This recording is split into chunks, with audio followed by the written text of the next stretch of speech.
Hello everyone, my self doctor Manisha. आज हम बात करेंगे फुट पेन और हील पेन के बारे में।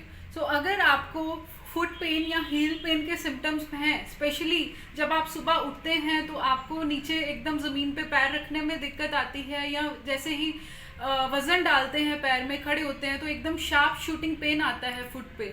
तो अगर आपको ऐसे सिम्टम्स आ रहे हैं तो ये वीडियो आपके लिए बहुत इम्पॉर्टेंट है। इस वीडियो को एंड तक ज़रूर देखिएगा, और अगर आप इस चैनल में नए हैं तो इस चैनल को सब्सक्राइब करना ना भूलिए।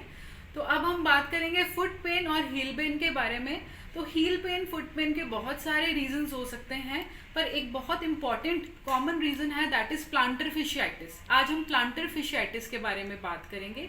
ये प्लांटर फिशियाइटिस सबसे ज़्यादा कॉमन आपकी जो स्पोर्ट्स की पॉपुलेशन है, जो बहुत ज़्यादा एथलीट्स हैं जिनको रनिंग करनी पड़ती है, फुट पे प्रोलॉन्ग टाइम के लिए प्रेशर पड़ता है, या फिर जो लोग ज़्यादा प्रोलॉन्ग टाइम के लिए स्टैंडिंग वाला जॉब करते हैं, जहाँ कुछ लोग जिनका एकदम से वेट बढ़ने लगता है, स्पेशली इन प्रेग्नेंट लेडीज़ जब एकदम से वेट बढ़ता है, या फिर कुछ लोग जिनका ऑलरेडी फ्लैट फुट होता है, उनमें ये प्लांटर फिशियाइटिस की प्रॉब्लम ज़्यादा कॉमन रहती है। प्लांटर फेशिया होता है आपके जो फुट का सोल होता है, उसकी जो नीचे वाली लेयर है वो कनेक्टेड होती है आपके हील से लेके फुट तक। तो एक थिक फाइब्रस बैंड होता है आपके फुट में, जिसको हम प्लांटर फेशिया बोलते हैं। प्लांटर फेशिया जो होता है वो आपके टोज से लेके हील तक कनेक्टेड होता है, और प्लांटर फेशिया का रोल होता है आपकी जो फुट की आर्च है उसको मेंटेन रखना। एंड जब आपकी लोडिंग फोर्सेस होती हैं फुट पे, ग्रेविटेशनल फोर्सेस फुट पे आती हैं, तो ये जो प्लांटर फेशिया ये as a shock absorber help करता है ताकि आपकी आर्च किसी तरह डैमेज ना हो।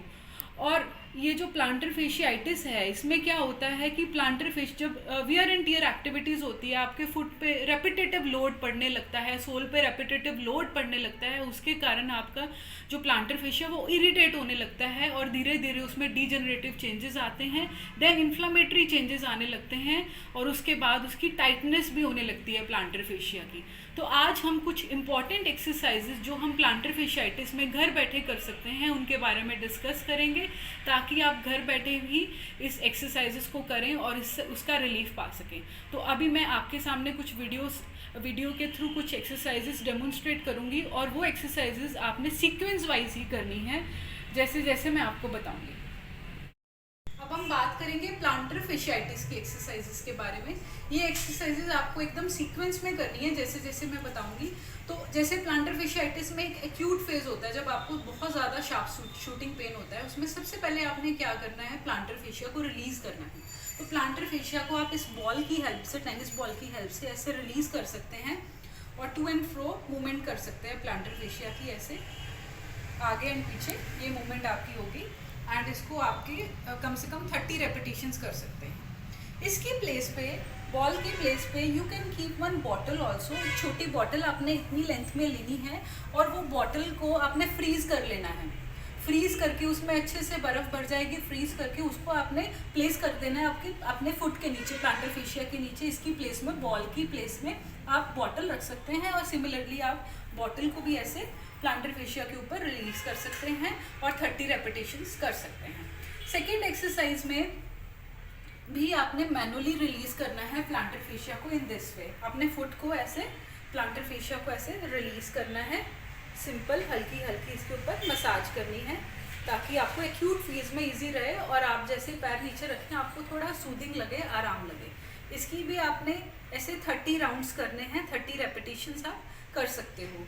ये जो आप हल्का हल्का मसाज कर रहे हो, इससे पहले आप ऑयल लगा सकते हो। ऑयल की हेल्प से आप करोगे वो ज़्यादा आसान रहेगा आपके लिए। सेकेंड जो एक्सरसाइजेज हम करेंगे इसके लिए, दैट इज़ आपका है प्लांटर फेशिया का आपने स्ट्रेच करना है।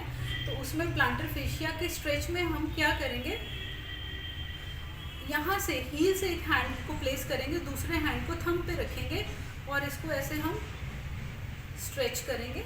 एक साइड से आपने इसको स्ट्रेच करना है, दूसरे हैंड से स्टेबलाइज करना है हील को। इस पोजीशन को आपने होल्ड करना है कम से कम 10 सेकंड के लिए। 1 2 3 4 5 6 7 8 9 10 रिलैक्स। इस एक्सरसाइज को आप 10 रेपिटेशंस में कर सकते हैं, और हर बार में आपने 10 सेकंड होल्ड करना है। ये था प्लांटर फेशिया का स्ट्रेच। एक बार आपने प्लांटर फेशिया को स्ट्रेच कर लिया, उसके बाद आपके जो काफ मसल्स हैं वो भी कहीं ना कहीं रिस्पॉन्सिबल होते हैं प्लांटर फेशिया के लिए। तो जनरली आपके काफ मसल्स भी टाइट होते हैं, तो उसके लिए you can keep one chair over here. तो आप उस पे अपने फुट को ऐसे अपनी तरफ खींचेंगे, एकदम स्ट्रेच करेंगे एंड इस पोजीशन में अपने होल्ड करना है और आपको इस एरिया में प्रॉपर स्ट्रेच फील होगा। एंड इस पोजीशन को आपने 10 सेकेंड के लिए होल्ड करके रखना है लाइक दिस वे। इसके नीचे आप स्टूल भी रख सकते हैं और ऐसे भी आप कर सकते हैं जैसे मैं आपको डेमोन्स्ट्रेट कर रही हूँ। इसमें आपको अच्छा खासा प्लांटर फेशिया पे काफ एरिया में स्ट्रेच फील हो रहा है। दिस एरिया में आपको अच्छे से स्ट्रेच फील हो रहा है। Again hold this position for 10 second and then relax. इसको आप 10 रेपिटेशंस और 10 सेकेंड होल्ड में कर सकते हैं। एक बार आपने स्ट्रेच किया, नेक्स्ट एक्सरसाइज है आपकी टो कर्ल्स एक्सरसाइज। तो टो कर्ल्स एक्सरसाइज में आप एक टॉवल ले सकते हैं छोटा, या कोई भी क्लॉथ ले सकते हैं, उसको ऐसे नीचे प्लेस कर देना है। टो कर्ल एक्सरसाइज का मेन इंपॉर्टेंस है आपके जो फुट के मसल्स हैं उनको स्ट्रॉन्ग करने के लिए। इसकी फुट के जो छोटे इंट्रिंसिक मसल होते हैं उनकी स्ट्रेंथनिंग होती है इससे। तो स्ट्रेंथनिंग इज इम्पॉर्टेंट बिकॉज आपकी जो प्रॉब्लम है फिर से वापस ना आए। तो इसमें आपने टो को ऐसे कपड़े को नीचे रखना है या क्लॉथ को नीचे रखना है, टो को ऐसे कर्ल करना है अपनी तरफ, ऐसे कर्ल करते जाना है, अपनी तरफ आगे बढ़ते जाना है। तो इससे आपके जो इंट्रिंसिक मसल है फुट के वो स्ट्रेंथन होंगे। ये कम से कम आपने इसको 2 to 3 मिनट्स के लिए करना है, मीनिंग 30 to 40 रेपिटेशंस आप इसकी कर सकते हैं। सो ये थी आपकी सारी प्लांटर फेशिया की सीक्वेंस वाइज एक्सरसाइजेस। ये एक्सरसाइजेस को आपने सीक्वेंस में ही फॉलो करना है। मैं आपको बार बार इसलिए एम्फोसाइज कर रही हूँ क्योंकि कभी कभी हम डायरेक्ट प्लांटर फेशिया को स्ट्रेच करने लगते हैं, तो वो उससे आपका प्लांटर फेशिया इरिटेट हो सकता है, उससे प्रॉब्लम और बढ़ सकती है, सिम्टम्स बढ़ सकते हैं। तो इसके सबसे पहले आप उसको रिलीज़ करेंगे। Icing is the best method. Initial phase में आइसिंग करेंगे, फिर इसको रिलीज़ करेंगे, देन आपने प्लांटर फेशिया को स्ट्रेच करना है, फिर आपने इसको स्ट्रेंथन करना है। ये है आपका प्रॉपर सीक्वेंस, इसको फॉलो करिएगा and you will get relief definitely from this video. और अगर आपको ये वीडियो अच्छी लगे, कुछ कमेंट आप करना चाहते हैं, नीचे आप क्वेश्चन पूछ सकते हैं, कोई भी आपको कोई डाउट है तो। So thank you for watching my video.